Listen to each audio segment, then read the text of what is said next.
Does that sound good in your monitor?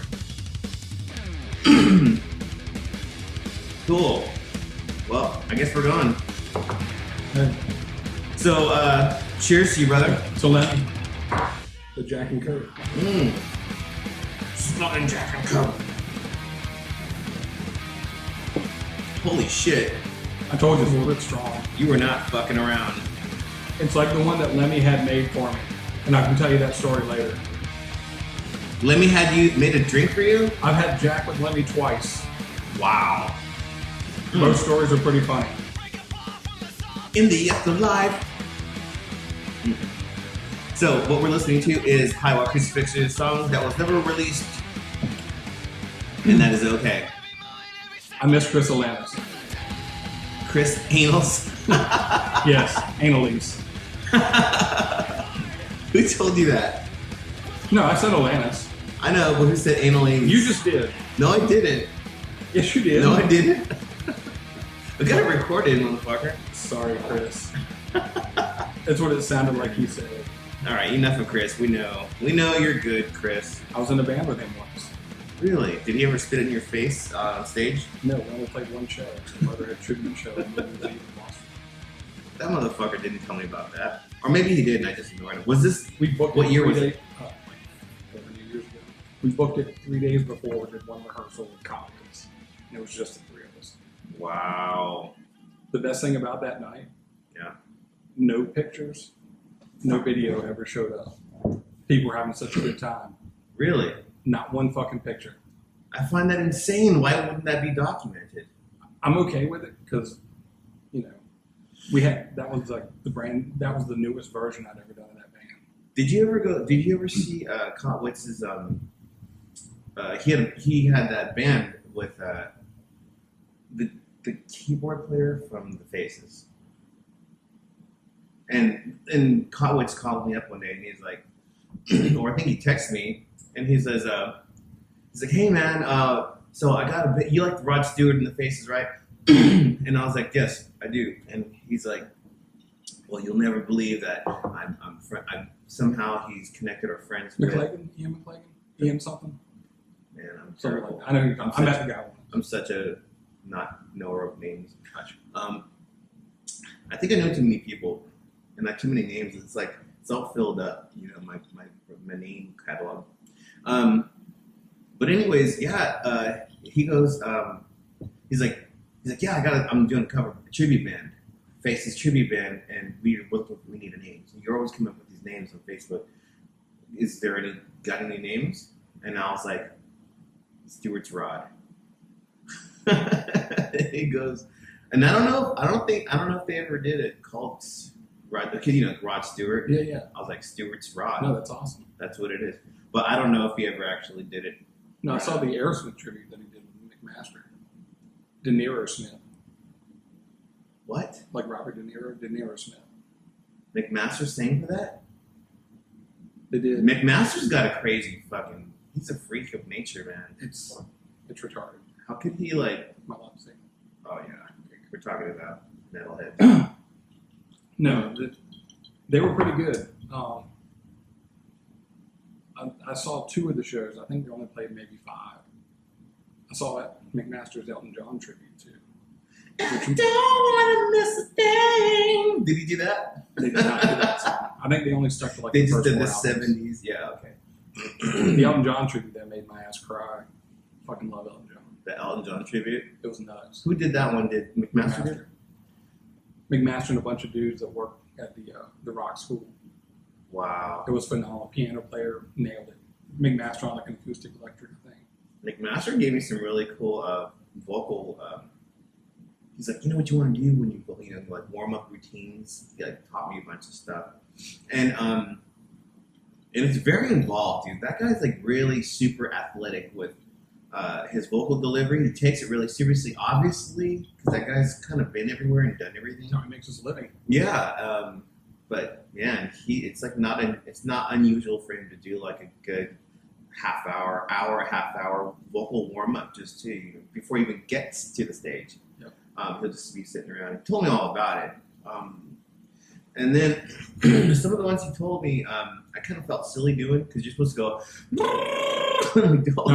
You see that my big ass lips are just No, like you got fucking flapping around and shit.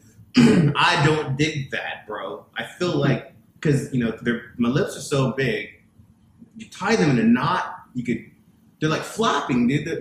And I can't see. If they're from driving, I'm like, oh, well, nobody see me when I'm driving, and then my lips are getting no vision. I'd be into them if they were between some girl's legs. Like her lips look like your lips. Oh wait, no wait, was that motorboating with boobs? Yeah, that was a high school thing. You know what? What do you mean? That's a still today thing. Is it What not? the fuck are you talking about? Not for me, man. I will motorboat any girl who gives me the opportunity to motorboat her. I'll motorboat anybody with boobs, including myself if I could. Okay, so we need to back up. Okay. What is this podcast called? You know what, man? You're better at this than I am. You just said you were the king of names. Oh no, Jason said you were the king. Oh, dude. Okay, the name of the podcast is called Release the Bats. Thank you. Let me give you some background on that name. Yeah. Okay, so obviously when I first moved to Austin, everyone's like talking about bats. I didn't even see the bats till like at least 2 years about a year into living here. I don't know. I just was disinterested in it. And back then, to go see the bats, you would be one of like maybe 20, 30 people. Now there's like fucking 500 people. Just like 500. Yeah, it's so crazy. And it sucks because like the Uber drivers just stop in the middle of the fucking bridge, dude. And then you see dudes on tall ass bikes and unicycles and shit. That shit's stupid. But I've only seen them driving by. I've never actually just gone to go. I don't care. They used to fly by my apartment. Another building beside. Yeah, dude. Yeah. No. I like the bats. The bats are cool. But so anyways, whatever. Getting back to the name. So Release the Bats. And so I wanted the name to kind of like reflect where I live. And local entrepreneurs, artists, and musicians, really, which I guess count as artists. And that's sort of what I wanted to do. Now, also, I wanted the name to reflect, some of the obscure music that I'm really into that I like. And I don't know if you know about the band Birthday Party in the Cave. Oh, yeah. Yeah, so they have a song called Release the Bats, which is pretty fucking far out there. So Release the Bats is kind of like based off of that, and that's sort of what I wanted to do. And that's all there is to it, dude. That's cool. I dig it. Pretty much.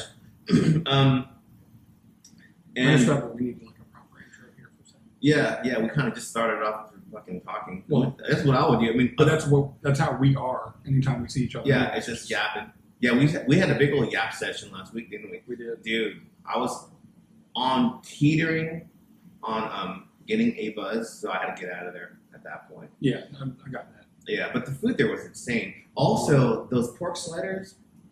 So there's a place here in Austin called Little Darling, and some of our friends, our friend Mike Gonzalez, Garcia. See, this drink already got to me, man. When I start drinking, I start missing shit. Anyways, no, they have the greatest. Or is it Sanchez? It's Mike Sanchez. See? Dude, you're one of the first people I met if you're watching this, dude. Jesus Christmas. He doesn't care. Yeah, well, their food is insanely good. If you're ever in Austin, Texas, go to Little Darling, and it's located on William Cannon, which I think is probably one of the best male porn stain names ever made. But William Cannon, in between I-35 and Congress, and it's kind of tucked away in this little street there. It's really cool. And all the punks go and hang out. Dude. Circle S Drive. Yeah, Circle S Drive, man. Right behind my favorite poker room. Right behind his favorite poker room. I don't know. Dude, you know... Dude, you know how terrible I am at card games? Even bad at, like, Magic the Gathering. I've never played it. It seems like, growing up, I knew a lot of metalhead dudes, and they all fucking ring the Magic, man. Like, super nerdy about it. I know a lot that still are. Well, it's one of those things like you never ever leave. I knew a dungeon master, and his name was Bob, and he was the only guy that had the weed, like the fluorescent weed. And back in those my metalhead days, which I still consider myself a metalhead, but back then I had tight pants, the leather jacket, the long hair, fucking forbidden T-shirts and shit. Anyways. This guy always had the greatest weed in the world. And my friends that I knew, where they got their weed. They got it from under some bridge and shit. And so whatever we got from the bridge people. But our friend Bob, somehow he had this amazing weed. Here's the problem though: whenever you smoke it, it feels like basically you're doing PCP. I've never done PCP. You probably were. But dude, I smoked so much weed at that dude's house one time. I kind of felt like he was hitting on me. Maybe not. I don't know. But he kept getting really close to me, and he kept talking. He's like, "Are you okay?" Close talk. And I was like, "Well, he's on the other side of the room, and he kind of crawled on all fours to me." And he goes, "Are you okay? Are you okay, buddy?" And I looked at him, and I was like, "Dude, I'm pretty stoned." And he goes, "Well, why don't you just take your shoes off and relax? You're kind of like, you're in a safe place." And I was like, I gotta go. And I said, I gotta go meet Bernardo down the road. It's a friend of mine, whom I knew this dude through. I'm like, I gotta go meet him real quick. We're supposed to get dinner together. And he goes, okay, well, I'll be here all night. I take off. I go see Bernardo, and I was like, I just had a weird experience with Bob. And he goes, what happened? He's like, I'm like, I don't know, I smoked a bunch of weed, and I'm fucking fucked up, dude. I'm so fucked up on weed right now. And he goes, well, just relax. He's got really, really good weed, man. That's all that is. So just chill out, relax. He went inside, got me like a soda or something. I'm sitting outside. It's nighttime. I'm sitting on the porch. This is in San Jose, California. And I'm sitting there, and I keep going, yeah, man. And the thing is, and we're just talking, and I keep doing this. And I looked at him, I was like, dude, I think there's ants on me. He goes, oh, bro, it's the weed, man. The weed is fucking with you. The weed is, he's got the best weed. The PCP. He's like, it's super, yeah. It could have been. It was fucking crazy. So what ended up happening, I'm like, you know what, man, just turn the lights on. Like after 10 minutes, turn the lights on. I'm covered head to toe in ants. That sucks. But thank God the ants over there in San Jose, California are friendly. They're not fire ants. They're not fire ants, dude. The fire ants here are unforgiving, which I have a fire ant story as well. I got attacked by a bunch of fire ants. Anyways, that's my story about Dungeons and Dragons and card games. And I don't know anything about cards. So, but they don't have card games over that little darling. They do have good food and good drinks and good people. They have board games there. They have darts, right? Yeah, there's some board games and shit too. Don't fuck with that shit. So, by the way, I'm Sean. Horrible host. Is Richmond is my world. This is my world. Confession. Continue. Most of my friends know this already, but I've never been high in my life. You never been high? I've never smoked weed. Never done coke.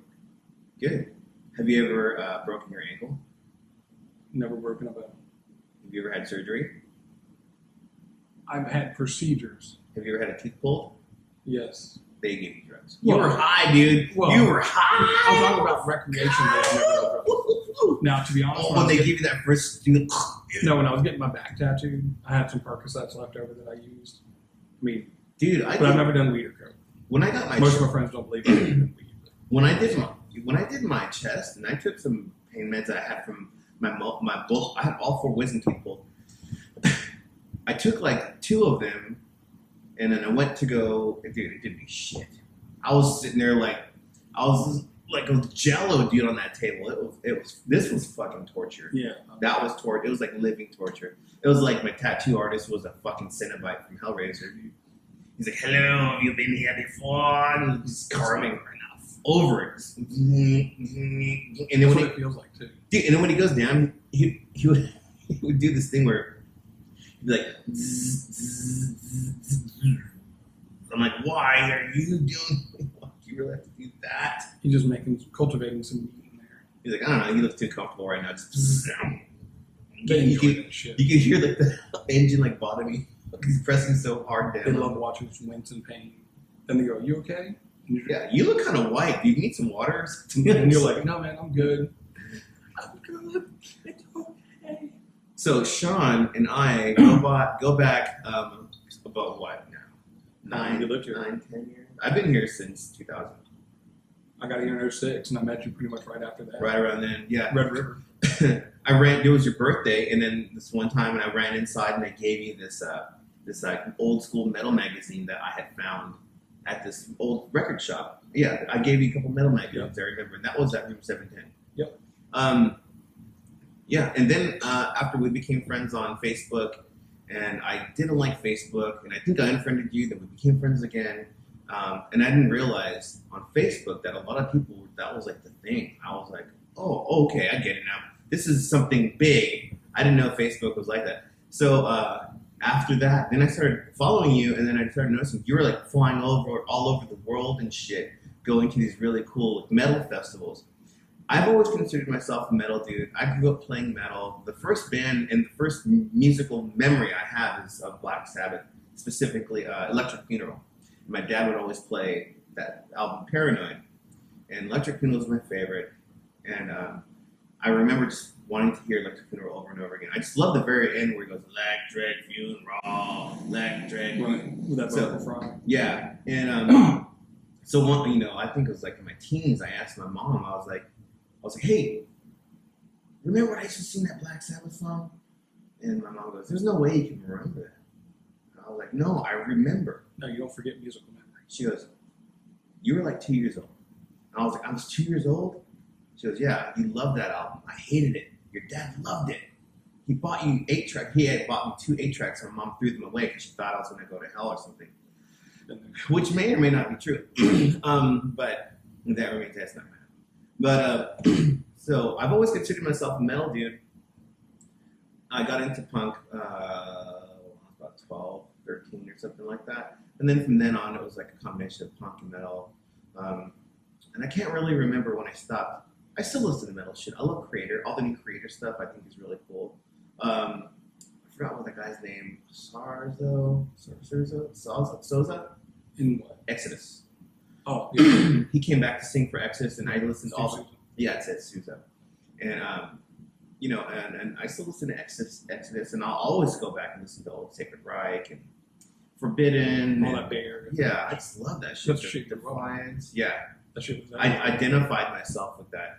I remember one time I wanted to go see Exodus at this place called the Cactus Club. And I called my mom from payphone, and I said, Mom, my friends got money for me to go to the Cactus Club, and it was a 16 and over show. I think it was 16. She goes, oh, no, my friends knew somebody there at the club who could get me in. And so I was like, she's like, I had to be home at 8 o'clock in the summertime, which is fucking still daytime. I called her at 6 p.m. And I was like, can I go to the show? She goes, you get your ass home now. And I was like, okay, I'll be right there. And I just didn't go home for 3 days. So I went to the show, and it was so fucking awesome. Yeah, hell yeah. Oh, dude, it was like I'm seeing Exodus, fucking Fabulous Disaster. It was so fucking cool. Some of my greatest favorite memories. But you seem to have taken it to another level of traveling places and going and seeing all these cool things. Yeah, I mean, just a little background. I had 2 older brothers, the 6 and 8 years older than me, and 76, 77, the middle brother, who ended up basically with a life of crime and drugs and alcohol. Whatever, he died 7 years ago, which was pretty devastating for me. But neither here nor there. It's shitty, man. That dude liked heavy music. So early on, I remember him bringing home Kiss Dressed to Kill. So 76, 77, somewhere in there. Pretty sure he stole it from Montgomery Ward's or whatever. And I remember just looking at the cover going, what's this? And he's like, shut the fuck up and listen to it. I'm like, oh, all right. Dressed to Kill is when where they're wearing suits. Yeah. Yeah. So he puts it on, and he loved it, so I loved it. And pretty much everything that he liked, I liked. Uriah Heep, Alice Cooper, Black Sabbath. Got into Judas Priest around 78, 79, pretty early. Wow. And it was really, I was soaking it all up. The only things that he was into that I didn't really get into, never got Zeppelin. He was a huge Zeppelin fan, and it just never did it for me. Missed the bus on that one, huh? Respect it. Never got into it. But I'm a big Stones fan. He was a big Stones fan. But I also, my mom was like A.M. Gold, Gordon Lightfoot, Helen Reddy, Anne Murray, Chicago, Christopher Cross, all that shit. Yeah. So, Light. and I still love my dad, so I hear that and I love it. Then my dad he wasn't big into music. He in the garage or on the farm or whatever, he always had a radio going. It was always like 60s or 70s country. Okay. Or some old Hank Williams or something. So I always had that. So when I hear, Willie Waylon Merle, I like hearing that. And then my oldest brother was a Southern rocker. Never got it. You never got to Southern Rock? And I lived in the South. Like Skinner and shit like that? I lived in the South. I mean, we were south of Richmond. You know, the heart of the Confederacy. Fuck that. Yeah. But Leonard Skinner, Molly Hatchet, Allman Brothers. Like, when I listen to it now and I just break it down musically, I'm like, man, those guys were so badasses. And I hate it. Oh. The only ones I really like, I like 38 Special because they were a little more rock, a little more radio friendly. They were like the Journey of Southern rock bands. Yeah. But in general, it didn't click. But so, you know, like I said, my middle brother was 6 years older. So by the time that I was getting to be a teenager, he was already moved out or in jail. Combination of the two. The church that I went to, I used to go to church. Me too. Met some of the closest friends that were still some of the closest friends ever. And we were all getting into metal at the same time. Trading tapes, like secret tape trading in Sunday school, put cassettes in our socks. Oh, Do dude. secret tape trading in Sunday school. It was awesome. You know, trading King Diamond tapes. But I was able to reciprocate, like my brother wasn't in jail. He'd be like, hey man, what are you listening to these days? And I'd give him like Metal Church and Anthrax and shit like that. And he's like, oh man, this is so good. Like he loved it. And then, you know, found Maiden on my own, off the radio. Run to the Hills in '82. Was that on the radio? Was it? Yeah, it was. Did it chart? Yeah, ish. It was on the radio, and we used to hear it on the rock stations because I mean they were playing Priest. Or like a Metal Hour or something. It was on regular rotation because I remember you'd always hear like Living After Midnight, Breaking the Law, and I remember listening Out to the Highway. I remember hearing Living After Midnight. And then you know, I've always been drawn towards the heavy stuff. And still to this day, I like heavy music. I don't like it all. I like some death metal, mostly older stuff. Some of the newer bands, most of it, the production ruins it for me. It's all just too clean. And, really super dialed in. And I can't stand like overphased vocals and shit. It's like, oh man, that rawness is gone. You know, all the software, because everything's done, you know, electronically now. And other than there's one band, and they're not a heavy band, but it's the guitar player from Satan, UK Satan. Yeah, New Wave heavy metal.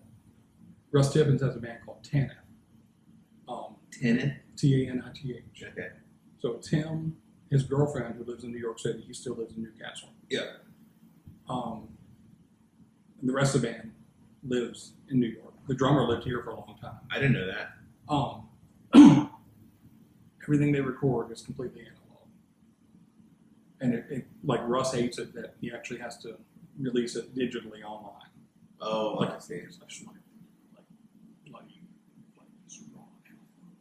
but they're so good. They're like Uriah Heep, Wishbone Ash. It's like way more expensive to record analog too, man. For sure. That's the other thing about it. But they're doing pretty well. They got signed to Metal Blade. Their album just came out on Metal Blade and shit. So, but yeah, I mean, heavy music. I mean, Yeah. it's my shit, man. I live for it and travel for it when I can. You know, I've only done one European festival, and that was just earlier this year. Went to Germany for Keep It True, which was an insane experience. Yeah, I saw the photos from that. Europe in general was insane. I've never been to Europe. Isn't it weird over there, dude? It's perfect. It's cool. I won't say it's perfect. Well, but it's not perfect. It's not like here. I'll say that Germany, though, I never felt so free as I felt in Germany. Germany specifically is one of the best places on the planet. You don't have a heavy cop presence everywhere you go. Mm-hmm. Walk around with beer in your hand. You get done with your beer, you set it on the curb, and somebody's going to pick it up. Oh, all the people there are really wonderful. Yeah, super clean. Beautiful people. It was nice. Nice. Everyone was crazy nice. Went to Dublin. Dublin was cool. Yeah. Made some money in poker in Dublin. So we were only there for like 36 hours. I went to, I went out there with Trail of Dead. We did, oh my God. I know we went to Frankfurt. And that was really fun. That was really, really, really cool show. And a really beautiful city. I can't remember the other places. Hamburg. So Hamburg is another badass place too. Went to a few places in Germany. I love Germany of all the places. Holland is really cool too. I want to hit, obviously, want to hit a bunch of countries. Yeah, I mean, I was having a conversation with some folks I met at Barfly. I was having some drinks over there. I was supposed to meet a friend, but he flaked out, so I was like ended up sitting there, just drinking for a little bit, relaxing. And then I started talking to these younger folks, these two young women, and I said, "So what do you do for work?" We're talking, right? And one of the girls goes, she goes, "Oh, we work at a dealership, car dealership." And I was like, "Oh, cool, what kind of cars?" And we started talking about that. And I said, "Well, do you want to just work at the car dealership your whole life? Like, what's the plan?" She goes, "Well, I just want to travel." And I was like, "Oh, that's cool. Traveling is cool. What kind of work can you do to travel?" She goes, "I don't know. I just want to work, save up money. I just want to travel at work." Well, that's cool. What would be better if you found a job that you can do that will enable you to travel? A lot of people, become stewards, For sure. stewardesses, and shit. She goes, "I don't know. I'm not really sure what I want to do." And I was like, she goes, "There's not very many things you can do. We got to find a good job." I'm like, "Or you can just go into business for yourself, and then maybe that will open up an opportunity, afford you an opportunity to travel, and then maybe that might be part of your job. A lot of people travel if you want to travel." She goes, "I just can't really think of anything." And then I said, "Well, I've been everywhere. I've been all over the world many times, and what enabled me to do that is tuning guitars. I just got really good at tuning guitars. If you would have told 13-year-old me, like, 'Hey, man, in 20 years from now, you're going to tour the whole world tuning guitars,' I would have laughed at you. Yeah. But, yeah, I just got really good at tuning guitars and doing this. Check. That type of stuff. Testicle. Yeah. And I just got good at that. And then, I had some friends in Trail of Dead, did me an awesome favor and just took me all over the world. We've been everywhere, man. So yeah, that enabled me to see really cool places like Dubai, Asia, all over Asia. That's cool. Yeah, I had a few pinch me moments for myself, like taking shots with Thurston Moore from Sonic Youth in Thailand, Right. hanging out with Dinosaur Jr. and Fucked Up, and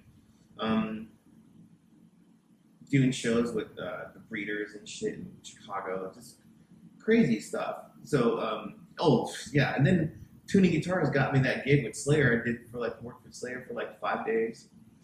So now explain this to these girls, and they're like, "Oh, that's really cool." I'm like, "Yeah, just think about what you want to do." But anyways, man, I just traveling is really cool. If you're gonna travel, go see music. I've never traveled just to see music though. Yeah, most of my travel is for that. Yeah, you go all over. You travel all within the United States. What are some of the coolest, most memorable festivals you've been to? Well, they're not doing it now, but Ventura, the guys from Night Demon, every year put on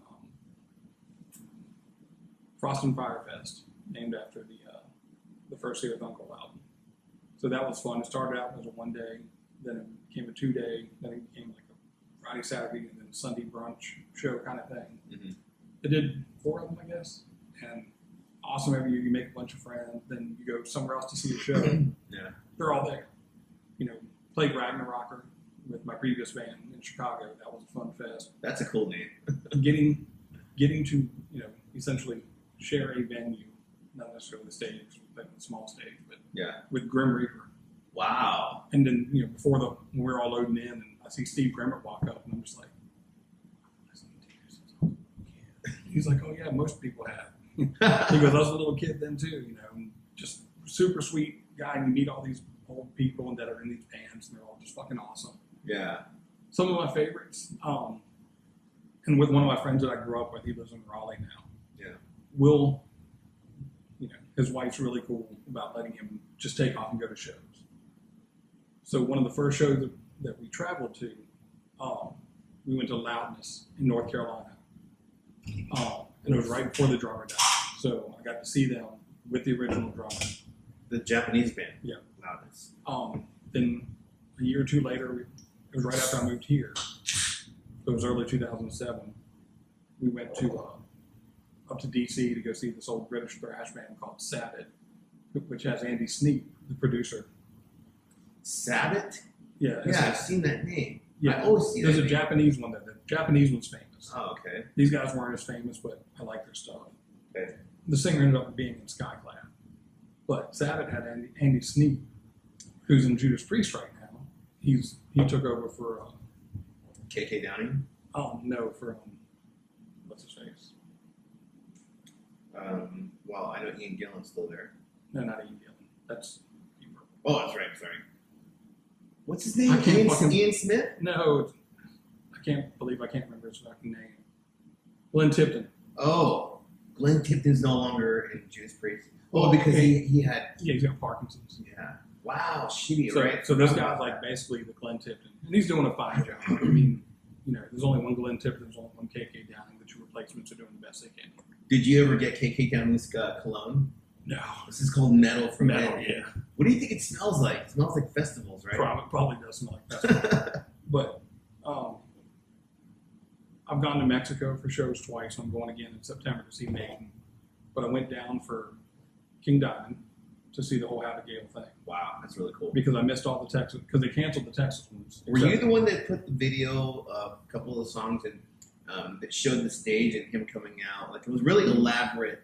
Yeah, I didn't Who film did anything. that? I was just so focused on the show. Being in Mexico City with 20,000 people. Oh, this is something else, yeah. Okay. And it's insane. And then went back down for Halloween, the German power metal band. Yeah. And it fucked me up because I love Halloween with Michael Kiske on vocals, like the high-pitched singer guy. Didn't really like the early stuff as much when Kai was singing. And then when Andy Darius came in, they started doing all the 90s era. I was out. I don't like his voice, whatever. At that fucking show, every fucking person in that room, because they had all singers at that show, every fucking person in that room except me knew every lyric to every song. Wow. Like all the Andy Darius shit from the 90s into 2000s. All of it. Every motherfucker in there was singing it, like fists in the air. And I'm just like, Latin America is the best place to see a fucking concert. And I was going to go, I was hoping that Maiden was going to play Bogota again, because they usually play Bogota when they tour. They didn't book Colombia, because I've been wanting to go to Colombia really bad. They're doing Santiago, which would have been cool, whatever. But I wanted to go to Colombia. After seeing like Flight 666 or whatever. Yeah. Just that Latin American thing, that passion. It's not here in the States like that. I mean, like, yeah, we love seeing shows and love seeing our favorite bands. Yeah. It's way different down there. I got some friends of mine. I think it's because we're spoiled, because we get There's access just so to that much stuff. of it. Yeah. We get access to it more often. Maiden's playing down there. One show where they're doing 3 shows in Mexico City. People are just traveling across countries to go see Maiden, I bet. But in America, we can go see them 64 times if you got the money If you to really do want it. to, yeah. We just follow them around the U.S. like people used to do with the dead. Mm-hmm. But the Latin American countries, especially some of the the poorer countries, not as easy. So it's really even more special to them. They can afford a ticket and they can go. That's how I see it. When I think of South America for bands and metal, I always think of Sepultura. I always think of Sepultura because where were they from? When they weren't from Peru, they're from Brazil. Yeah. And Sao Paulo, Brazil. Yeah, and so I guess when they were coming up, there's like a lot of political strife going on over there. People getting killed. For a while, I was kind of obsessed with. By a while, I mean like 5-6 years. Like obsessed with gore. I would listen to like all this gore music, and then I'm like, I'm gonna fuck with bestgore.com, or I'm gonna go to ogreish.com. That does not exist anymore. Or I'm gonna go. So yeah, seeing people fall off cliffs and stuff, or jumping off buildings. But I noticed a lot of that, a lot of older videos and even newer videos. Brazil seems to be pretty much a gold mine of gore, as it seems, as it were to be. Not to say that it's not a beautiful country or the culture or whatever, but it seems like there's a lot of shit going down in Brazil. And then when I think about the lyrics and stuff from Sepultura, it was all political. It was all political, oh, yeah. Really. So yeah, and plus, dude, they're such a fucking awesome band.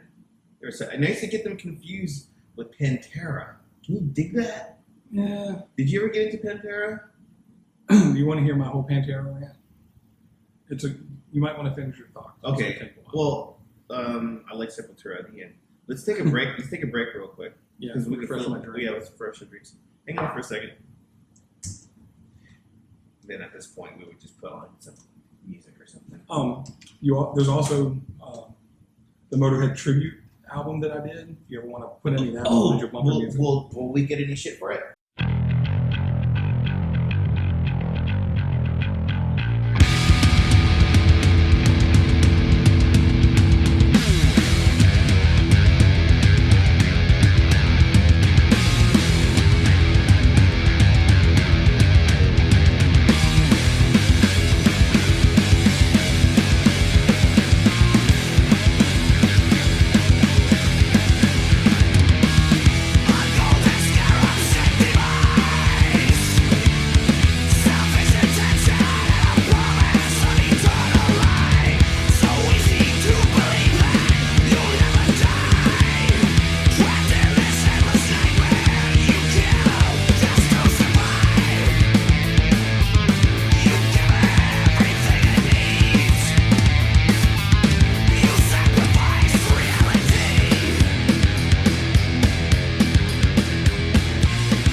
you on drums? Drums, bass, and vocals. Right after I fired my drummer and guitar player.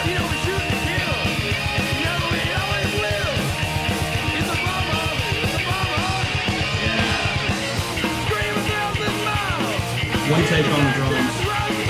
Really? Yeah. We also do chasing the little cats. And I've never played that one before on drums. In fact, I played this one before, but I knew it pretty bad. So I played a couple takes. But this was all one take.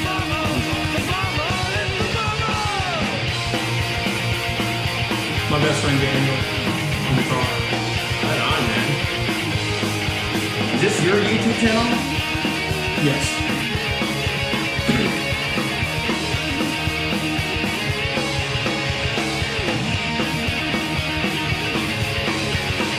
Yeah, it's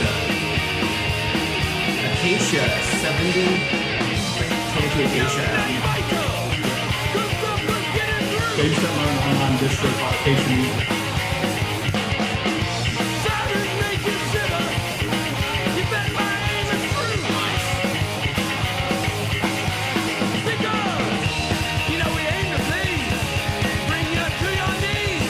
I recorded it like that too. You have to. This is you on vocals? Yeah. Holy shit! Guitar, bass, and drum, or bass, drums, and vocals. So you never saw us play around here then? When we were No, doing it? I don't think so. Yeah, I was the Lemmy of the band, Flemmy.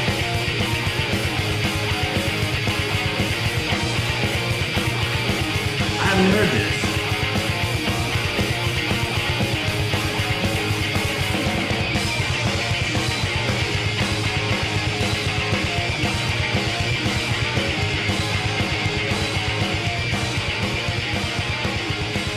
Oh, it's a fade out. Yeah. We're at the 50. 1, 2, 3. Wow. Yeah, so like, That not was even a week before we were going to record that, that was muy bueno. the drummer we had at the time, and you know, whatever, he was Whatever. he was calling the guitar That's what I player. feel about most drummers, dude. Whatever. He was calling the guitar player and talking shit about me, like he didn't like the way I was running the band and doing the merch or whatever. What was his name? I'm not gonna bring his name. He wasn't here. He wasn't here? Because I'd be like, I'd be like, yo, I was hanging out at rehearsal and then he's over here talking about me and he's talking about the drummer and he's like, hey, yo, Sean. And I'm like, yeah, whatever. But so, the guitar player, who's my best friend, calls me and goes, hey, man, I just gotta tell you, he's been talking shit, whatever, blah, blah, blah. And I just went, okay, I'm gonna take care of this. He's been bumping gums. So I call him, I'm like, hey, man, Daniel says you've been talking shit. And he goes, yeah, man, I don't like the way you're running things. I was like, how many times have I told you guys, if you don't like what I'm doing, tell me, let's talk about it. Right. And, he's like, well, I wanted part of the merch money cut. And I was like, did you invest in the merch money, in the merch?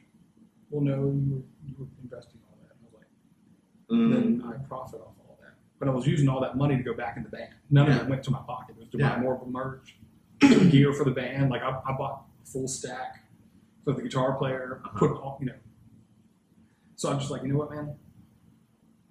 You're fired. Come get your shit. Yeah, get the fuck out of here. He goes, what are you guys going to do about the recording? And I said, I will fucking play drums on it. I used to be a drummer. I hate being a slave to drummers. Fuck that. I mean, I'm naturally a drummer. I want to be good at drums, but I just am never good. So we recorded. You heard how it came out. One take on the drums. I bet you that guy is the kind of guy that drinks White Claw. Actually, he doesn't drink at all anymore. Really? Yeah. Well, I bet he still has a little 6-pack of White Claw in the refrigerator, hidden underneath the lettuce and the kale. This is what I do. You know how I get down? All right, let me show you real quick. Now, if I'm going to mix it in a cocktail or something, it can probably be okay. But by itself, that shit's nasty. Okay. No matter how cold it is. So you see this? See this one right here? Okay, this is native Texan. I don't know if I can consider myself native because I wasn't born here. We're not natives. But my family is from Texas. Okay, so this is what I do. So normally, in with the bad, and then in with the good. You chase it with the good. So, I don't even know you. you gotta chase it. Yeah. Yeah, it's so good. It's like, There's relief. There is the relief. But you know what, man, I'll tell you what. We're drinking Jack and Coke and drinking beer. I'm getting a little buzz on me. Let me tell you something about people that fuck with the claw, dude. They are down to fucking fight at Barton Springs. Yeah, and by fight, I mean fall down. Yeah, fall down on their face and Fight in the ground. maybe poop in their pants. Yeah, it's not And then drive a Prius. Prius? I don't. Dude, huh? I don't. You don't own a Prius? I would own one. Oh, you would? Yeah, it's a great fucking car. I don't know. I don't think it's a good car. Yeah. I don't hate you for it. It's okay. It's okay to No, have. hate me for the car that I've got now, because that thing sucks. What? What is that? That Chevy HHR. No, the HHR is cool, man. HHR is in the house. It's whatever. I mean, I've had it since 2006, and doesn't have any miles on it. It still works. So. Well, when you pulled up over here to check, Yeah. when you pulled up over here at the studio, you were like just doing donuts in the parking lot and shit. That thing, What was that about? That thing can't even carry a donut. Actually, I bought it just so it could carry band gear. That back and flip the seats down, all band gear. It's perfect. What do you think about those dudes that drive around with those rims with the long ass things poking out?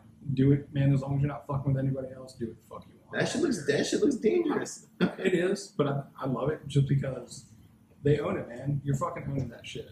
Every time I drive by those fools, I'm like, "Be careful!" and then they go, they don't say nothing. They just look at me. I think they're looking at me because I can't see their eyes. Their glasses are too dark. Anyways, I'm always like, Ben-Hur, watch your shit. So Capricorn USA was this. Excuse me. Is there any? There's live footage out there. No, I mean is there any details here? No, because it just says Scat Boy Records. Yeah, so Scatboy Records was put together by one of the dudes. I think he was in, not the Unsane. Was this the compilation? Yeah. Oh, that's cool. What other songs? Did you invest in this? Only Or- for the recording. Or okay. And where'd you guys record at? We recorded in right across the North Carolina line at my buddy's studio. He was in a band called Beaten Back to Pure, which was like a sludge rock, sludge metal thing. I actually miss that band now. I was in a band called Betty's Love Child, in San Jose.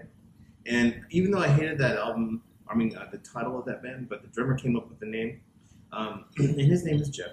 Anyways, we did a song on this comp called Death to False Metal. And we had a song on there. There were two Death to False Metals. This one was on this label called Pro Records, and maybe... Yeah, dude, you're on that? Yeah. I have that. Really? I've got the CD. Get the fuck out of here. If it's the same one I'm thinking of, I know I have it. Are you fucking kidding me? Let me see the cover of it. I'm looking for it. I guarantee I own that. Pro Records. Okay. Let's see here. What the fuck? I like these. I like these documentaries here. Go to Discogs. Look it up on Discogs. So while you're looking that up, Okay. Capricorn USA. We started in Virginia. Did pretty well there. We only played a couple times a year.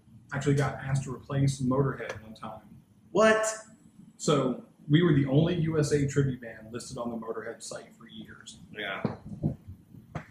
When Lemmy had broken his ankle or something, they were supposed to play the House of Blues in New York City, in Times Square. The promoter called me after they canceled the show and said, "Hey man, if you guys want to..." This one. That's it. Seriously? I have that motherfucker. Get the fuck out of here. Fuck yeah. Because this is the You're song gonna that put that graphic up. This is the song that we did. Dude, that is fucking nuts that you're on that. I love that compilation. Really? You know what the best song on here is? It's the one. Is that the one that has the band Randy on it that does? Oh, look, Hickey's on here. These are all my friends' bands. Okay, so I'm friends with your mother. I'm friends with Schlong. Those are the guys from Operation Ivy. The drummer from Operation Ivy is in that band, Schlong.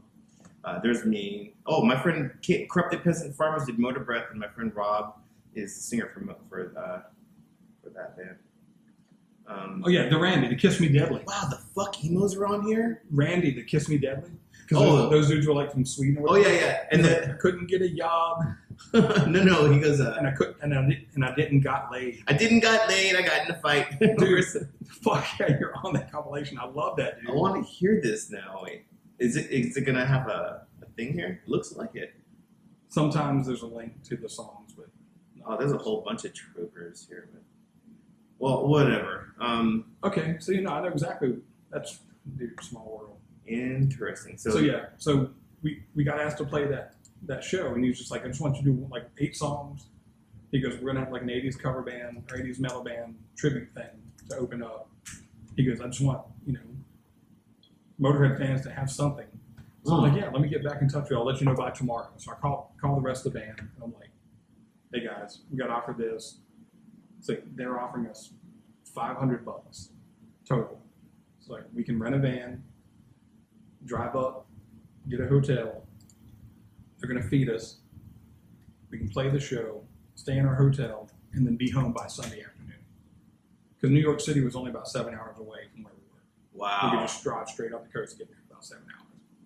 And those guys in the band went, no, I don't think we should do that. Get the fuck out of here. And I'm like, what? They're like, dude, those New York fans are going to eat us alive. And I'm like, who's afraid of that shit? I was like, dude. Who's afraid of fucking rocking? And I was like, they're going to be so happy that somebody's here playing their favorite songs. And I was like, you know what? You guys are fucking idiots. Yeah. Everybody's fired. Yeah, fuck everybody. Because that's stupid. It's so stupid. Dude, I don't want to go play a show because I'm afraid that they... And like one of the guitar players, do you know that band Arsis? No. Super technical death metal band. Good friends of mine. We played a lot of shows with them back in Virginia. Like they used to open up for us until they got somebody recognized it like the best band around. We were Arthis? ARSIS. Okay, Arsis.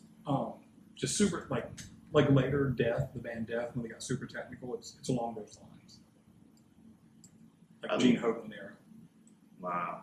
And so he was in that band. I'm like, dude, you've been playing like these killer shows. How can you be afraid of playing some cover tunes in front of fans who want to hear these songs? Like, we could totally suck, and they're not going to care. You must have been super fucking pissed. Dude, I was so mad. It was a weekend trip. So you guys didn't go? We didn't fucking go. Didn't go? I had to call that guy back and say, Dave, Dave. Dave, we can't. Do you know how I would have said it? I would have been like... I just told him, I was like, hey man, just the schedule doesn't work. They got husbands, wives, and kids and shit. I didn't tell him that my band was full of a bunch of pussies. I would have said like, Dave, we have to have a serious conversation. We can't play the show because our drummer's balls haven't dropped yet, and the guitar player is so fucking mad, dude. Yeah, that is like fuck everybody. And then fucking totally. Anyways, whatever. That's making me mad, bro. This other promoter called me. God, I hate drummers. We used to get asked to do like these little 1 week tours across the U.S. and this guy had some Crocus tribute band that was coming from England. That's a fucking band. And he's like, dude, we want you guys to open for the Crocus tribute. And 7 shows across the U.S., starting around in Richmond. We're going to end up in New Orleans. And I'm like, I'm in. And I've got vacation time. But I was like, no way the guys in my band can take off that much time. And I just said, you got to be married. You got to be married to the hustle is what it's about. Yeah, and ultimately. Availability. I mean, yeah. I mean, that's what it is. I've been pretty lucky that I've always had a job that allowed me to take time off. Because I can take these 3-day weekends and go to Mexico City and see shows, be off on Friday or Monday or whatever. Because most of my work I can do on a fucking phone anyway, emails and telephone calls. It's no big deal. Wow, that's cool. And, it also helps being single still. That I don't have to fuck with, You were talking about you were married before. From 95 to 96. So 10 years, 11 years? 17 months.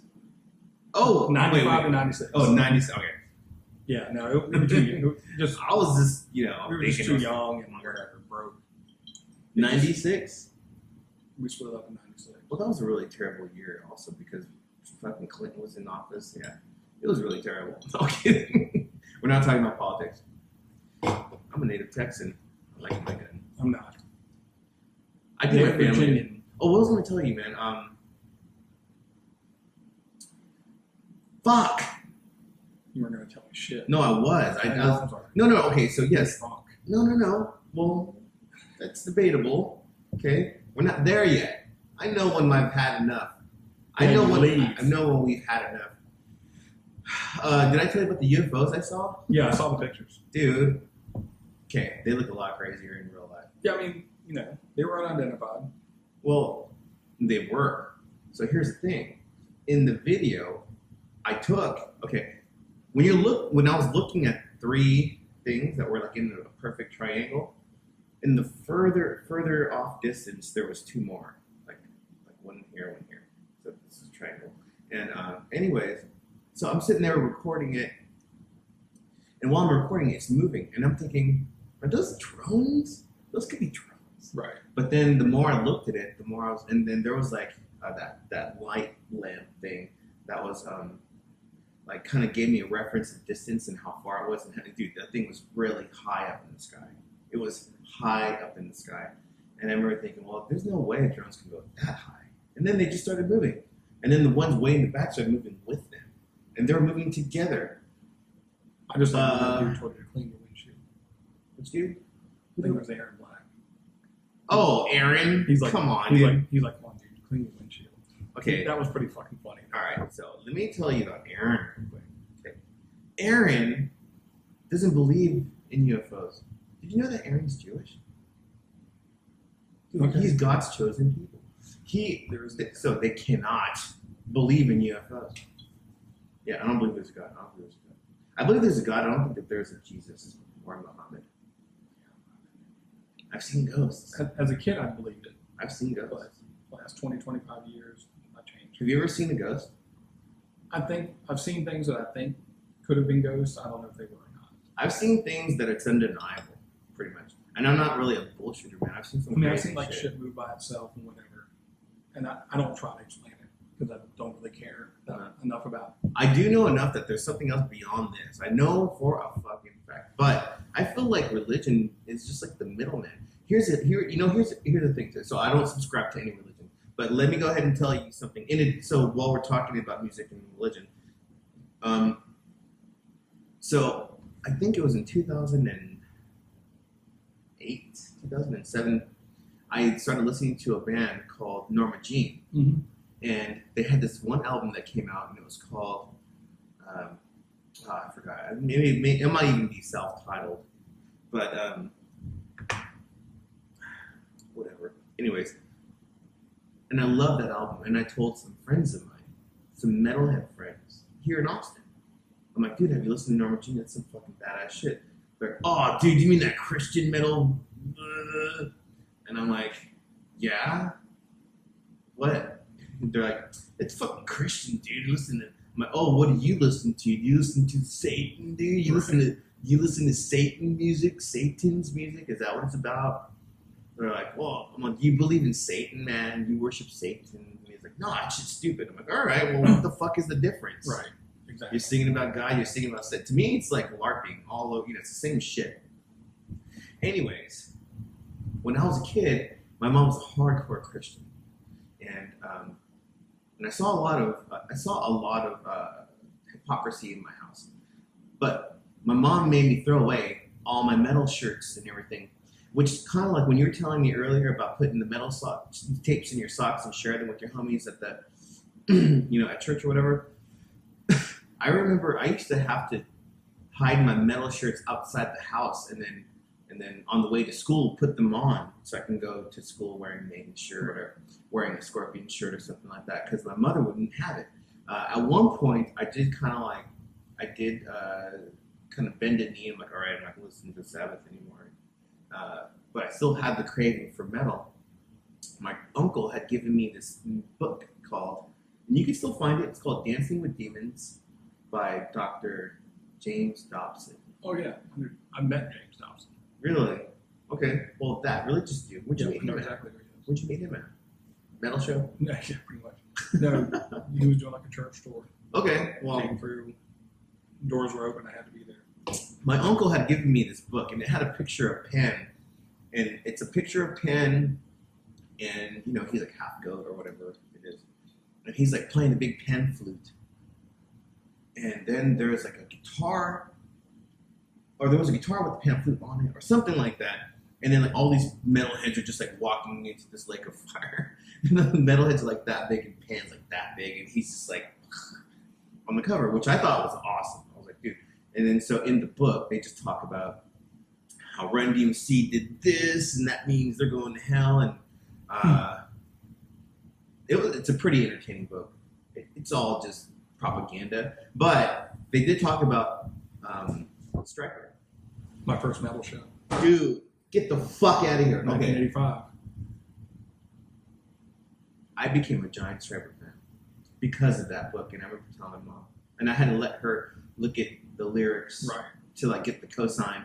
So I jammed all of fucking Stryper shit forever. Yeah, it was a Soldiers Under Command tour. Yes, dude, that's such a good dude. It really is a good. It stands. I can't on its listen own. to it now. Really, I can still listen to it. It sounds too dated and drums really annoy me. It's He's over. so far behind the beat, it just drives me nuts. It's over. The only qualm I know, because I'm so aware of production and stuff now, it seems a bit too many embellishments on the vocals. It's like overriding the music itself. It feels like it needs to be a little bit more raw, but I can still put on To Help the Devil and jam the whole album. I was after Soldiers. I stopped caring, but it was funny at that show because my friend's dad Chris's dad took Chris, Daniel, and me, and we're there, and we're like from here to that lamp to the stage, like we're right here. Yeah. And I remember like looking over to Chris or Daniel and just going, because they're wearing like the spandex, yellow and black spandex.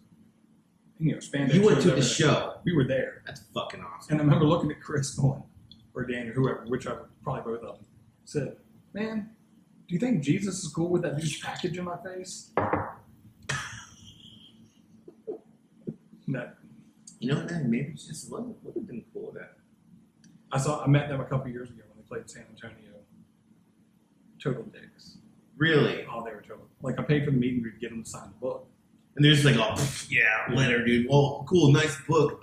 Nice, The guitar player, Oz Fox, was cool. And Gaines, Tim Gaines. Both, they were pretty cool. But the Sweet Brothers were just like, whatever. And I was like, hey, man, I know you hear this shit all the time, but my very first metal show in '85 was at the Boathouse in Norfolk for you guys, the Eddie and the Tide opening, whoever the fuck they were. And they were just like, okay, Ann. Really? And I'm just like, they didn't say that to you. Did they really say it like that to you? Yeah, the drummer was like, yeah, what? Okay. And I was like, anyway, but Oz Fox was like, he's like, dude, I remember that place. He goes, it was like right on the water. It was like a total like shithole, right? And I was like, yeah, it was a total shithole. Wow. He goes, That's yeah, I remember shitty. he goes, I think we played there a couple times. I was like, yeah, you guys probably came back. I didn't go, but whatever. Yeah, fuck them. Dude, I've had a couple. That show was packed though. San Antonio loves Jesus. I've had a couple of bad situations with bands I fucking wish I never met. Okay, so you know Frenchie Smith here in Austin. He owns and runs the Bubble. Does a lot of recordings. Anyways, so Frenchie and I we're friends. We've been friends for a while now. He's allowed me to record at Bubble Studios, and the highlight stuff that we did, that's all at Frenchie's place, and it's a really cool spot. So, anyways, one day, fuck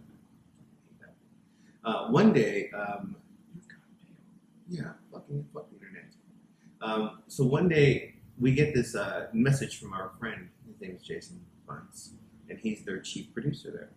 And he says, "Hey, dude, I'm going to be recording that band Jet. I'm recording their second album." And I was like, "Get the fuck out of here, really?" I'm like, "Dude, that's a sweet gig," and it was paying really well, and it was like looking like, oh, "Dude, this is awesome. Good for you, man. Happy for you. That's what you got to do. That's dude. Jet's second album. Come on, dude." So my friend's working on Jet's second album. Jet's in Austin for like about 3 months, I think. And I think after the second month, or maybe in the middle of the second month, my friend Jason started taking them around town and introducing them to people they wanted to go out and party. It was mainly Kim, who was the guitar player, and then the drummer. And those guys would come out and hang out and And nobody knew who the fuck they were. Nobody knew who they were, except there's some people that had an heavy Australian accent. And so I get a phone call from Frenchie. Frenchie's like, hey, yeah, Jet's down over here at Sidebar. You want to go down there and just keep him company? And I'm like, sure, and I'll take my homies down there. So I took me, my friend Gabe Bishop, Adrian Carrillo. I think it was just us. And so we go down over there. We go to Sidebar and we start hanging out with Jet. Oh, and Jason Bunson there. And we start hanging out with Jet, and they were kind of like acting like the Michael Sweet dudes, you know. They're like the Striper dudes. They're kind of just sitting there like, like very disinterested. And then I remember thinking, like, why did Frenchie want me to come here and hang out? This is stupid. And anyways, like, so I'm talking to Cam, right? And he's not talking. And I'm like, all right, well, I guess I'm sort of chaperoning or something. I don't get it. But anyways, I'm like, what's up? We want a drink. I get him a drink. He comes back. I come back. And I'm sitting there talking to him. And I'm trying to talk to him, trying to engage him in some way. And then I was like, hey, so, I'm like, how are you all enjoying the States? And Cam goes, oh, we love the fucking States, mate. We love the fucking States. States is amazing. Oh, Texas is beautiful, wonderful. And I was like, cool. Right on. So what are some of your favorite bands that you like here in the States? And he goes, well, I don't think I understand the question, mate. And I was like, so what bands do you dig? And then he goes, well, I think a fine question would be what bands you dig. And I'm like, oh, well, right now, I'm like really heavy. I'm heavy into Judas Priest, and I'm heavy into all the priests. I was going through a really heavy Priest phase, like everything, every day, all day Priest. And dude, Priest is the best metal fucking rock band of all time, in my opinion. So I'm telling him about Priest, and he goes, "Well, it's metal, right? What music you play?" I'm like, "Oh, I play in a hardcore band." And he goes, "Anything else you listen to?" I'm like, "Well, I listen to I like hip hop a lot, and I really like everything from the Stooges." And then he just throws his hands up. He goes, "Here we fucking go. On with you're talking about the fucking Stooges. He's talking about the Stooges." And he's like talking to me in like this weird posh, British, semi-stupid accent. And I'm like, yeah, Stooges are from Detroit. The Stooges are a rock staple. You guys are a rock band. It makes sense you would dig the Stooges. And he goes, he's going on about Lust for Life now. And then I was like, Lust for Life? I don't really like Iggy on his own. I like the Stooges. And then he goes, why don't you just come out and fucking say it? I'm like, I'm not, what? So apparently their single that they had here was being compared to Lust for Life. I don't know. I didn't fucking know that. Here, we'll pull it up. Yeah. Because you know what, man? If I get fucking pulled on this shit on YouTube, I'll just be like, you know what, man? I'm just going to do like 6 seconds of it. I saw Jet on the first tour. Jet. What was that song called? The band. There it is. Are You Gonna Be My Girl? Okay. We'll play a little bit of it.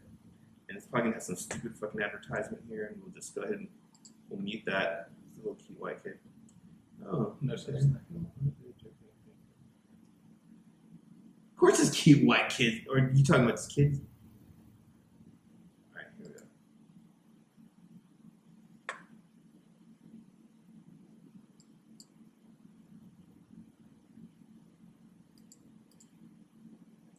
Gotta do that.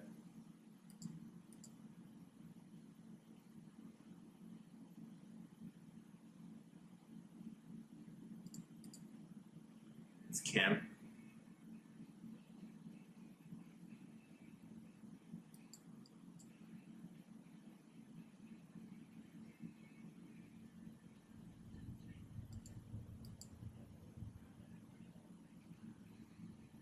Okay, cool song, but you could kind of see where they're going with it. Yeah. And I don't think that they intentionally meant it to sound like Lust for Life, but apparently they got a lot of shit for it sounding like Lust for Life. I didn't know that. Cam goes, so what are you then? How old are you now? And I was like, I'm 32. And he goes, oh, it's a little bit late for you, isn't it?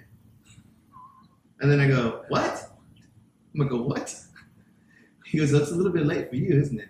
He's like, is that what it is? You're jealous because we're like, I'm 20, he's like 20 something. And he goes, well, you know, we kind of sort of hit it off and we got a hit record and now you're over here talking about Lust for Life and now you're trying to, and I was like, whoa. I didn't bring up Lust for Life. I was like, yo, I didn't bring up Lust for Life.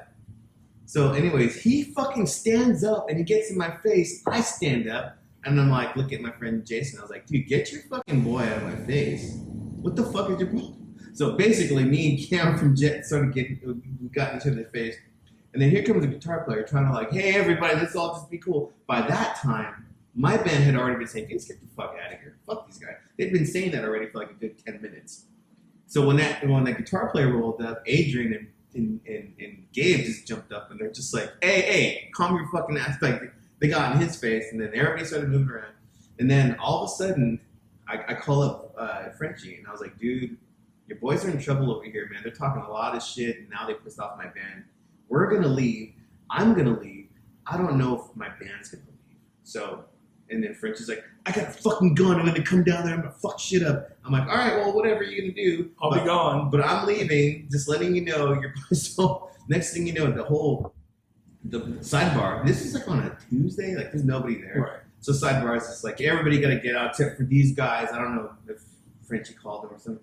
So they basically closed in the club. My band's outside just like, where are you at, motherfuckers? And then I walked across the street and caught a cab and I left. So that was Jet. Anyways, and then that album did okay. I think that album did okay. And then I met Hot Water Music, and that was a nightmare. That was really shitty. They were playing at Bottom of the Hill. This was like in 1999 or 98. And they were playing. Some friend of mine in San Francisco who I was jamming with said, "Hey, you gotta check out, this band." So I was like, "All right, cool." So I went down there by myself. I had nobody to go because nobody had ever heard of them. And so I'm gonna go check out this band, right? So I'm like, show up really early. I'm the person first there. I'm like in the patio and I'm drinking by myself. Tall, skinny white guy comes up with glasses. He sits down next to me, and we start talking. And I'm like, I didn't talk about the show. I didn't talk about nothing. We're talking about stuff, just whatever. And then some other folks show up and they have cameras and they sit down on the table with us and they start talking to this guy. And I'm still just like oblivious to who this guy is. And so they ask me a question. They're like, hey, so what do you think of, I guess at that time, Steve Bader's was like, not Steve Bader's, what am I saying? God, I'm going to lose a lot of points here right now. Okay, so when I'm drinking, I kind of forget stuff. And anyways, so the singer for The Clash. Okay, yeah. Yeah, I'm drawing a blank right now. I'm such a dumbass. I'm not a fan, so I don't know. Yes. What did I say? Steve Bader? Steve Jones? No, that's the... Guitar player? No, that's the guy from... Steve Jones is the guy from Sex Pistols. Okay. Whatever. Sure. So Joe Strummer. Okay, so anyways. Guitar player. So I'm sitting there, and they ask him the question, and he goes, well, what do I think about, I went to the show, and I want my money back. And the guys are like, well, really? Well, what was going on? And then the guy that had been sitting there the whole time with me, he says, this is like verbatim, he goes, well, first of all, the guy looks tired. Second of all, he's barely there. And it was just a big disappointment for me. And then I couldn't help but interject, and I was just like, well, hang on, dude. If you're saying, like, the guy's like 60, and he's been playing Rock the Casbah for like 30 years. I mean, I don't know what you would expect to see. Like, what do you expect from a dude in his 60s? And the guy goes, what do you mean, what do I expect? Are you asking me this question? Who do I know? Do you think you could talk to me? He's like, you think you could talk to me? And I'm like, yeah, I'm asking you, what do you think? What? If you're over here talking shit on The Clash, they're asking you a question, and you're talking shit on The Clash, and you're saying, oh, yeah, well, I was disappointed because the guy looked tired. The guy's like 6 years old, been playing that shit forever. And I had heard about the reunion or the shows that were going to happen with Joe Strummer. And he goes, what do I expect? I expect him to fucking rock. And I don't even know why I'm talking to you. And I was like, all right, well, fucking whatever, dude, fuck you. So I just like got up, went to the bar, started drinking. An hour later, I see that dude on the stage. This is the most amazing thing that said, he's the guitar player for fucking Hot Water Music. And he's just like, this just means everything to me. Us being here as a family, it's all about us. And he's like giving high fives and hugging people in the crowd. I'm like, this guy's the biggest fucking poser. And I left. Said, you look tired. Well, I didn't say, because the place was throbbing for them. I left. Like 2 or 3 shows into it, I just left. Fast forward 2002, Hot Water Music's on tour over here. I got a roommate, and she's like, yeah, Hot Water Music, they're my boys. And I was like, fuck that band. Or fuck that guy anyways. She goes, well, you're going to go with me, right? It's going to go with me. I was like, all right, cool. Her and I are no longer friends. So we go down there to go see Hot Water Music. I refuse to go to the show. I'm like, yeah, I'll meet you after the show. Okay? I'll meet you outside. This is when Emos was over there on 7th Street in Red River. And then, so I'm there to see her. I'm like, all right, let's go. Come on. Let's go. And she goes, why don't you meet my friends? I'm like, I don't want to meet them. And here comes that dude. This is the most amazing town, and this is nothing but beautiful people here. I'm like, yeah, dude, whatever. I don't want to talk to you. And you look tired. No, I didn't say that. Should have fucking said. I should have. And then my friend goes, hey, dude, come on, be nice. And I was like, and I just told her right in front of it, he was sitting right here. I was like, I don't want to meet your friends. That's it. I don't want nothing to do with them. I already told you why. The guy goes, well, whatever I did in the past, thing is about we just need to get past our differences. No, I don't want to talk to you. You already fucked up. Yeah, you ruined it for me. You fucking fucked up forever. Yeah, so ever since then I see people with Hot Water Music tattoos on them and shit. I'm like, oh my god. To be honest, I don't even remember that band. Yeah, they're fucking terrible. Can't care. They're terrible. I can't like them. I can't care. Yeah, exactly. I can't care. I mean, okay. I'm all out of cares. I'm so happy without you. Can't care. Yeah, let me go ahead and chase some of this shit. So let's talk about your book, man. You said something about the book. I've heard of books. I've heard of them. I mean, I've read a couple. Wait, hold on. You remember that commercial in the 80s? Reading is fundamental. No. That's not the commercial I'm talking about. The commercial I'm saying is, have you heard of bees? And then you go, no, you say yes. All right, start over again. Have you heard of bees? Yes. Well, I heard of them as chasing me. And then you go, well, what did you do? You go, well, I wasn't doing nothing. Poke a stick in the hive, got some honeybees. I was like, well, that's what you did. You brought the little honeybees all up. So, anyways, I've heard of books. Well, I've heard of them as chasing me. There's a whole box of them right there. I may have seen 1 or 2. Anyways, the Lords of Chaos is in there, and I read that whole thing front to back. I haven't read it. I've seen it. Movies are okay. Just want to see it, just to see it. It's exactly what you would think it would be. I got my eye, whatever. Anyways, it's good. A lot of the black metal dudes, and also I was following that guy Varg Vikernes on YouTube, but his channel got pulled on YouTube. But when the movie came out, he had a bunch of like videos about the movie and explaining how the movie was incorrect, which I had to watch because here's like the the dirt. The dirt was embellished. Well, the dude was there. The movie is about him, basically, and how he killed fucking Euronymous. Anyways, the movie's definitely worth watching. It's definitely worth watching. But I read the whole thing. I went through a giant black metal phase. It lasted years. I know all about the bands. I love all that shit. Anyways, about your book. The book that is this the one that you were telling me about that you found back in the day? Yeah. So, you know how good that's going to come out. It should work. But it's called The Worldwide Mega Book of Heavy Metal Bands, Headbangers. So, back in that short period of time when I was married, my wife was a big reader. She was like genius level IQ. Her whole family was just like crazy smart. Like Lex Luthor. Yeah, just retarded smart, like in a good way. So she was, we lived up the street from the library, so I'd take her to the library. That's probably because she was smart, living in the library. Yeah, no, it's just because we needed a cheap apartment. But okay. So, she pulled out history books. She really liked history. I'm just like always going through the metal or the music books, and I found this particular book. And I'm reading it, going, oh my god, this Whoa. is every metal band you can think of up to like 1990 or 1991. So all the good metal. yeah, so it was a reference book. So they wouldn't let you check out reference books. Get the fuck out of here. I finally got the lady to let me check it out. She's like, yeah, nobody's ever checked this out before anyway, so just take it and bring it back. So after we split up, I called the publisher and actually bought their very last copy. It's only like 900 made or 1,000 made, something like that. And I got the last copy of the second pressing is what I got.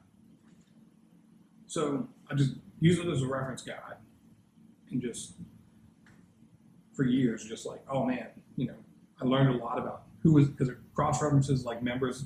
Yeah. Oh, so you're in Quiet Riot, but you were also in Ozzy and whatever and all these other bands. So you get a sign here, here, here, and here. I only get, so getting to that. So around 98, 99, if I would meet a band that was in it, I'd get them to sign it. So I think the first signature I got was At War. I don't know if you knew who At War was. No, not familiar. New Renaissance / combat band.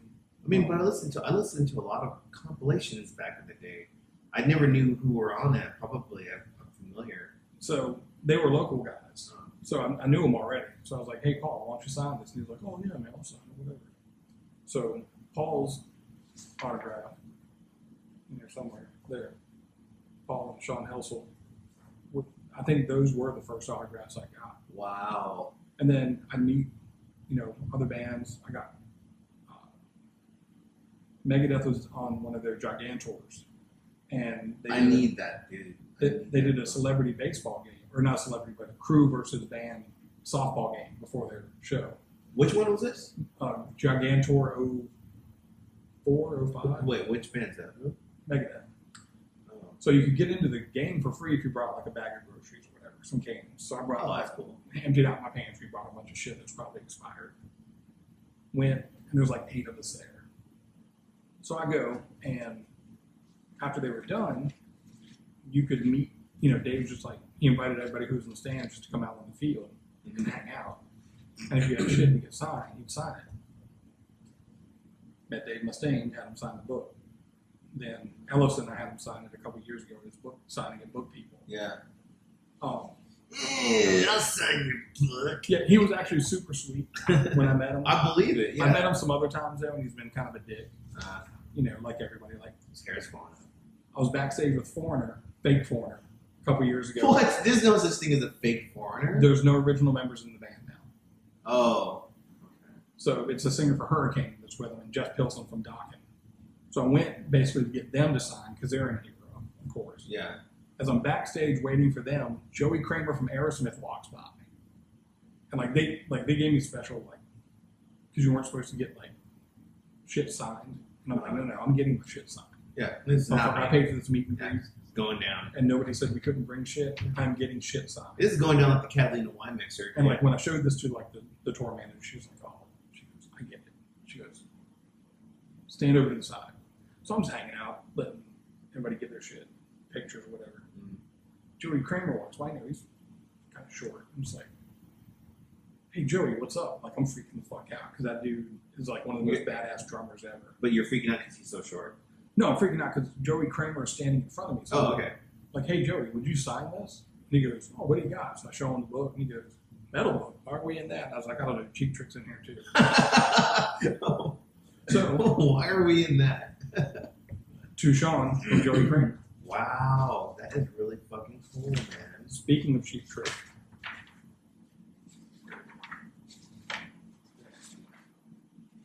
I got Cheap Trick in here too. They were like, what the fuck are we doing here? I was like, I don't know, but you're in there. So, Whatever happened to Cheap Trick's page in the metal book of the year? Cheap Trick. Wow, all of them signed it? Yep. Got Olive Chastain. You have Vixen? Vixen in there? No Vixen, but I do have Lizzie Borden.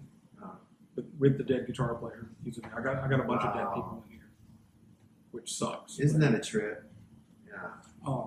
That thing's like a holy grail of fucking autographs. I've got about 400 signatures in here. You get any of the Metallica dudes? No. I heard they're very approachable. Yeah, everybody says they're always pretty cool. Lemmy. Oh yeah, of course, Lemmy. Got Lemmy. I've got some good Lemmy stories. Like Lemmy kind of knew who I was. He became familiar with you. He saw me enough. That's an honor, man. That's really fucking cool. I got Alice Cooper. Alice Cooper's got a full page picture here, so I've got him signed on that. I met like just dudes that were in obscure bands that I'd run into in random places. Like, hey, what band were you in? Oh, I was in this Chicago band called Vendetta. Oh, this is you, Paul Black.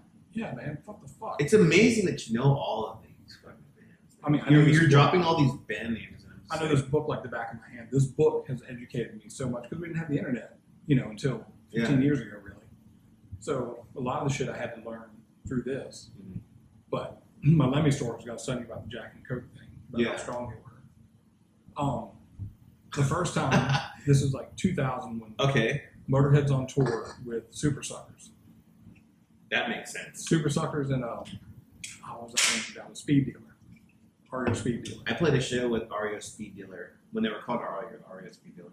So we're backstage. The guy that owned the record store that I grew up in, got us in for free. So we're backstage, and I got into Motorhead because of Mickey D, one of my favorite drummers of all time. He joins Motorhead. I became a Motorhead fan, and then I got Motorhead. When I really started listening to him, I was like, oh, now I get it. It's boogie. It's heavy fucking boogie is what it is. Anyway, I'm backstage, and I'm hanging out with Mickey D and Ryder from Natural Pussy, who shoved her tongue down my throat right in front of her husband, or whatever. I'm sitting on the couch, and Mickey's right here, and I feel somebody sit down next to me, and I'm just like talking to Mickey, whatever. And then I feel a little shot in my ribs, and I look over, and it's Lemmy. And I'm like, whoa. And I was like, oh, sorry, man, I'll get up. He's like, no, man, stay there, you're good. And I was like, you sure? And he goes, yeah. He goes, I was just letting you know I was here. And I was like, oh, okay. It's like, great show, man, had a really good time. He goes, oh, that's great. Unopened bottle of Jack, right on the coffee table in front of the couch we were sitting on. And he goes, hey, you first. And I'm like, me first what? He goes, open it up, man, take the first hit. And I was like, and?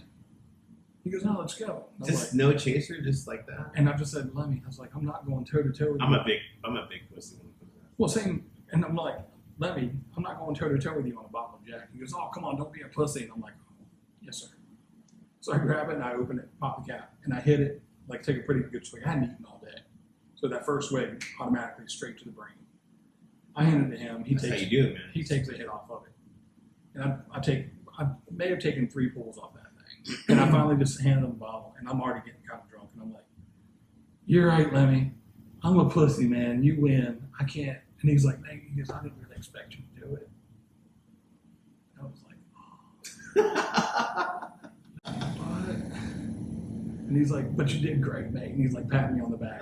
Then 3 seconds later, he sets the bottle down. He goes, "Okay, everybody, show's over. Where are my black whores? Bring me my black whore." Like starts yelling, like, "Where are my black whores? Everybody get the fuck out." This fool has some black whores hanging around? Dude loves black girls. Loves black girls. I think I was with a couple of black girls. One black girl my whole life. So everybody gets out, and we're all walking out. Here come 3 beautiful black girls. And they just plopped out on his lap. And they're like, "Oh, hey, what's up?" And he's like, just ebony heaven. And he's like, "Show's over." And we all leave. Nice. So then I met him. Some fucking straight up binge. Met him a couple times here, got to show him my back piece. It's a Motorhead back piece. And he was like, "You should have picked a different album cover." And I laughed my ass off. I was like, "Okay, thanks." What did he want, the first one? It just, he even in his book, he talks about how much he hated the album cover for Another Perfect Day. That's my favorite Motorhead record. All right. And he's like, "Oh, you should pick a different album." He goes, "I love the record, but you should have picked a different album cover." I was like, "All right, fine, whatever." Met him again when they did the Motorhead Proclamation Day at Stubbs when they were playing. He was kind of sick, and I got to deliver that proclamation to him. And he's like, "Oh, I remember you. You got Motorhead, you got Another Perfect Day back." I'm like, "Yeah, what's up?" And he goes, "He should have picked a different album cover." Again? And I'm like, dude, that is awesome. So the third time, I'm at the Rainbow in LA. This is the third time? Oh yeah, like I met maybe 6 times, okay. 5 or 6 times since like '94. But like getting to like speak to him and hang out with him for more than 2 seconds. Yeah. So I'm sitting on the back bar eating pizza. My favorite pizza in the whole world was at the Rainbow. What kind of pizza? Oh, pepperoni. Straight pepperoni. Okay. With the casing, and it cups up with the grease and shit. Do you put like, what are your toppings on the pepperoni? Cheese, pepperoni, crushed red pepper, and a little bit of Parmesan. What's that? That's all you need. A little bit of black pepper. I like Tabasco. A little bit of Tabasco. Yeah, theirs is so perfect. I can't do it. Yeah, you can't fuck with it. Yeah. So I'm eating it with my friends. And there's like a line of people. Lemmy's like down in the end playing on this stupid little video machine, the little game machine, and drinking and smoking. There's a line of people waiting to meet him, and I'm just like, I'm not even going to try. There's 30 people that are just standing in line. They're at the Rainbow just to meet Lemmy. Yeah. I'm not going to fuck with it. So, Good man. That's what you're supposed to do. Yeah. So I'm just eating pizza or whatever, and then I happen just to look over at him, and he sees me, and he kind of squints because he was probably half blind anyway. And he goes, "Come here," and I'm like, "You meet what? He's like, yeah, come here." So I'm like, "Oh," I tell my friends, like, "Let me just call me over. I gotta go." She's like, "Yeah." Yeah. Oh yeah. Lemmy called you. So I get up. So we'll be over here hanging out with Dio. Yeah. If you've seen the Lemmy doc, there was this like dude with like long blonde curly hair. It was kind of his handler everywhere he went. Oh, I never saw that. Scott, I think his name was Scott. Scott was our Capricorn and recorded a live video at Room 710 to be in that Lemmy documentary, but they didn't use any of the tribute band stuff. Whatever. Weird. So I'm walking through, and this guy's like, "Hey, get the fuck out of the way. Friend of Lemmy's coming through." And I'm like, "Yeah, friend of Lemmy's coming through. Get the fuck out of the way." I don't know if you knew this, but there's it's like, yeah, you get this card, friend of Lemmy. Friend of Lemmy. Yeah. So I get over to him, and like, You know "Hey." who I am. So I'm like, "Hey, Lem, nice to see you again." Whatever. He's like, "Where do I know you from?" He goes, "It's not from around here." And I was like, "No," I said, "I live in Austin." And he's like, and he goes, "Oh yeah, I remember you. You have another perfect day tattooed on your back." And I go, "Yeah, Lemmy, that's me." And he goes, "How many times have I told you you should have picked a different?" Like, you could go and undo it. Like, no. But I'm just like, he remembered that. That's That was his memory of me. And I just went, "This is the third time, Lemmy. Third time you told me that." And he's like, "What are you doing out here?" And I was like, "Oh, I'm in town to see Odin and Warrior. They're playing for whiskey." And he goes, "Really? You came all the way here to see Odin?" And I was like, "They're friends of mine, man. I love that first dude." He goes, "I don't care." He goes, "I'm just busting bones." And I'm like, "Oh, that's cool." I was like, and his drink was getting pretty short. I was like, "Can I buy you a drink?" And he goes, "Nobody buys me a drink." This is a great fucking story, man. It's one of my favorites. This is a great story. And he goes, "Nobody buys me a drink." But he goes, "What do you want?" And I was like, "Well, Three black chicks. I did. Yeah, where are my black whores?" I was like, "Well, there's only really one option if I'm standing with you." And he goes, he looks over at Christine, whatever her name is, the bartender, the back bar. Yeah. And he just goes, "Hey." So, tall glass, like 3 or 4 fingers, maybe 5 fingers of Jack, and like that much Coke. Yeesh. And I'm just like, thank God I had like 2 slices of pizza already, So I get it, and cheers, and I'm like, "Thanks, man. Thanks for calling me over. I'll leave you alone." He goes, No. So he goes, "Stand here and enjoy your drink, man." He goes, whatever. So I'm just like, That is really so fucking I take the first sip off that thing, and I'm just like, burns. I was like, I feel like I'm at the back of the boathouse on the couch next to you again, and I'm drinking straight Jack Daniels. It's just like, yeah, it tastes like burning right now. So, I just like, "Hey, man, thanks for calling me." I was like, made me feel good that you actually remember that. And he goes, "Yeah." He goes, "I can never forget." He goes, "Why the fuck would anybody put that album cover on their back?" Oh, yeah. And he said, and because I had my tattoo artist, the first time we met them together, after we finished the tattoo, because that was our thing, like, we're going to get this done. One day we're going to meet Lemmy together. And You guys should have just been friends after that. And we were backstage at the Paramount when they premiered the movie there in South by. And like, we snuck out back. They cops all over the place. You couldn't get anywhere near him, but we snuck out the side or whatever. And he was just like, "Oh, that fucking had to hurt. Should have picked a different album cover." Me and Marco looked at each other like, "What the fuck?" But the fact that he remembered that like two times after that was pretty huge for me. I think I had that is a fucking dude. Oh, cheers to that. Let me feel like, man. That's a fucking fantastic story. So I have a story very soon. We're gonna wrap it up here really soon. Okay. What time is it? 7-Eleven. Oh, it's good. I gotta go perfect. Well, this whole thing's been going on now for about an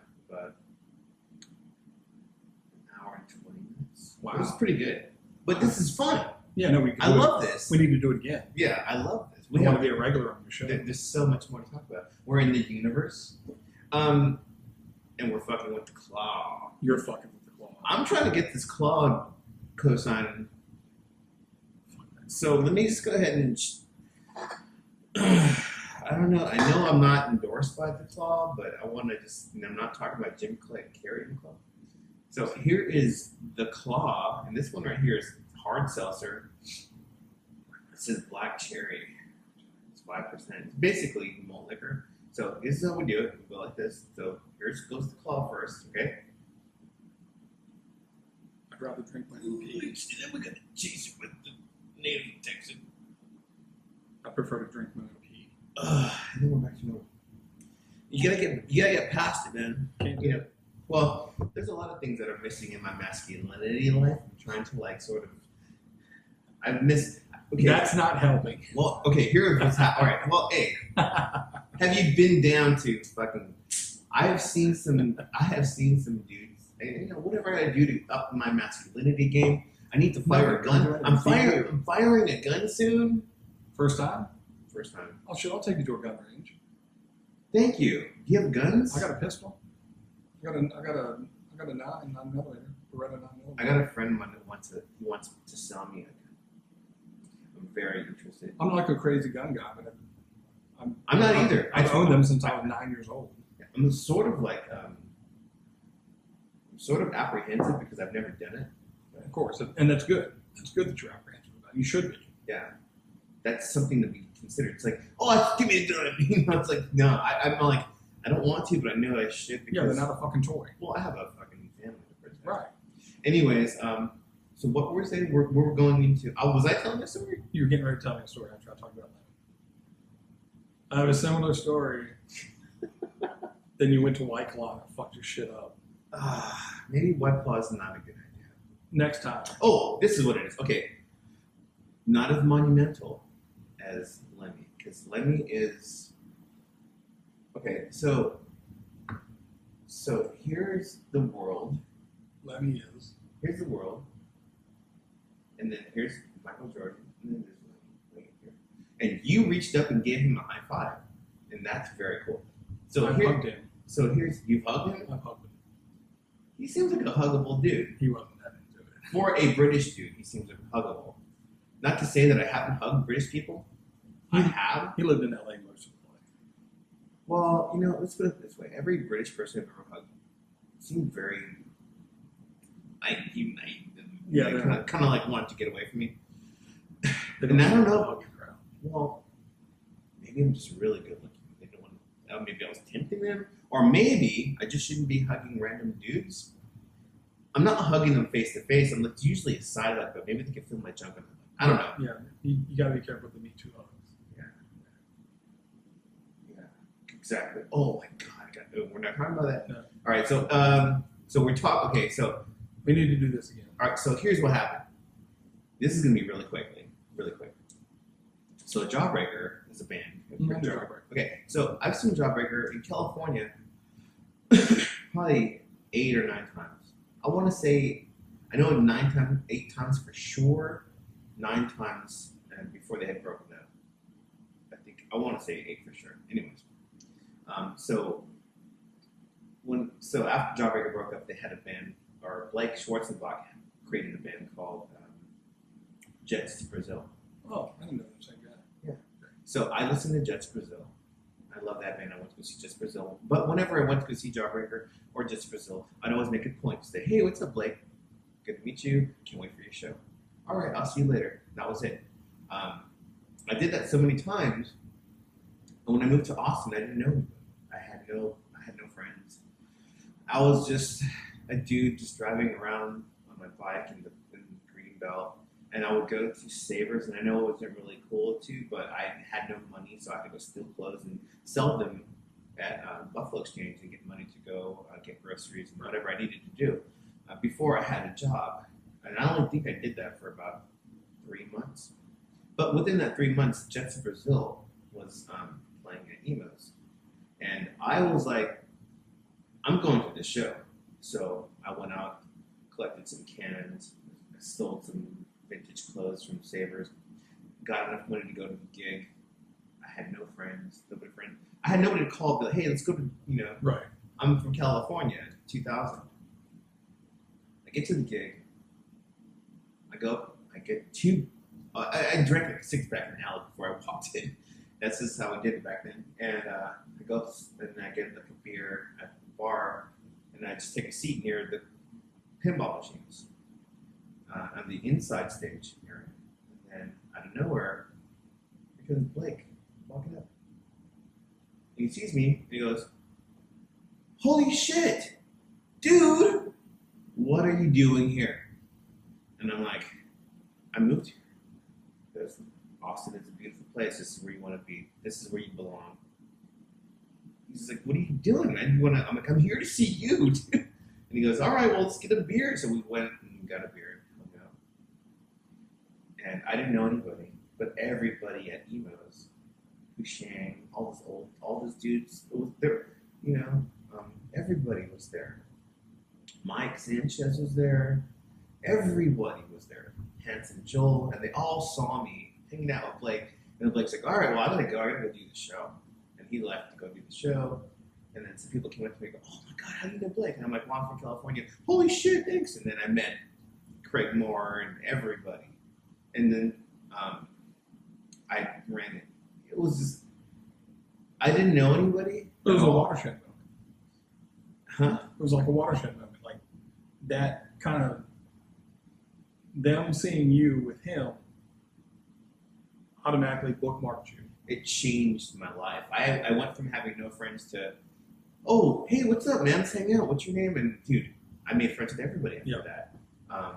And then Sam I Am came through, same deal. They came through, got me on the guest list. I'm on the guest list for Sam I Am. And then all of a sudden, like, "Oh, you know Sam I Am too?" And I just sort of got baked into that whole part of it. That's cool. Inadvertently. I didn't really mean to, but I'm so thankful and grateful every day that I made the friends that I have now through certain situations that just so happened to happen at that moment, whether or not I'm close to those people or not. Yeah, that's my story. It's not as monumental and cool as No, but that was a life changer for you. it was. It really, really was. And I brought it up to Blake. I ran into him. I ran into him in Chicago. No, I didn't. I didn't run into him. I think I did run. No. So Just Fizzle came back, and I talked to him about it. He didn't remember.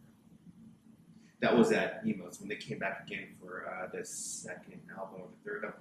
They were on tour, and then I told him, "Hey, do you remember meeting me?" He's like, "I don't remember. I remember you. I don't remember that." Right. And I was like, "Wow." Anyways, we are done.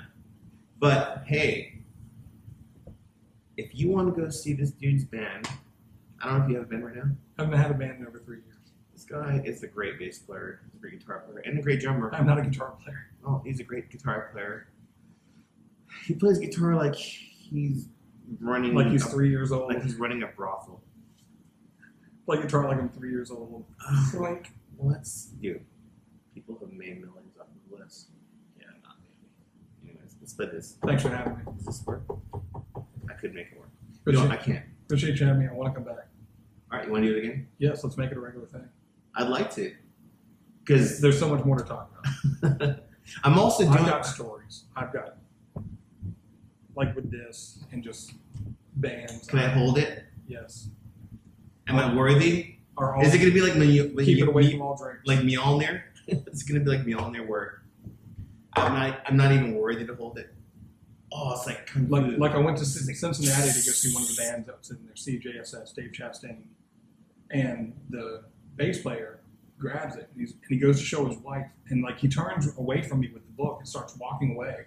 You're like, no, it's not a gift. And I'm like, well, Like, Mike, no, that's not a gift. and I'm like, Mike. And my buddy Chris is laughing his ass off, and I'm like chasing him down. He's like, oh, dude, I'm just going to show my wife. I was like, just make sure I'm right next to you when you're doing it. I was like, that cannot leave my sight. There's the nooch. This has only been signed 3 times where I didn't watch somebody sign it. Wow. Gary Holt from Exodus wouldn't come off the bus, so my buddy took it up on the bus.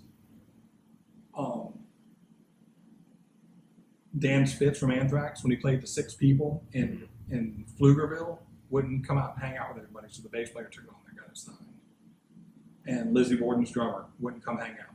There's 6 people outside waiting to come talk to you. Step outside and sign the fucking book.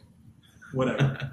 You know, this is the truth. This is the honest truth. I still stay in touch with the Slayer dudes. Not like directly with Kerry King, but or Tom Araya, but their management and the guy from American Records, his name's Dino. I still stay in touch with Dino. He listened to my album. I'm releasing an album, and he took a listen to it. And Scale, let you know what I think of it. And I was like, all right, cool. Yeah, I'm still staying in touch with those dudes. Those dudes are really cool. I don't ever go around saying, hey, everybody, I know this dude. It's just like a very cool thing that they're really sweet people. Anyway, Yeah, a friend of mine's kind of dating Ryan's brother now. Right? Or Tom Araya's brother. Is that guy had a band called Blood Cum. Yeah, that's It's the Blood Cum guy. Yeah. So she's kind of It's a dating him. solid I name. think they're dating. What's it called? Blood Cum? They were called Blood Cum. It was fucking awful. That's a terrible name. Anyways, all right, well, we're done. But I love you. Thank you. Love you too, brother. And Life. yeah, we're gonna do this shit again. No, I'm always in. Yeah, let's close it out with Jet. Hail a non-existent Satan. Next time I'll tell you my jet story.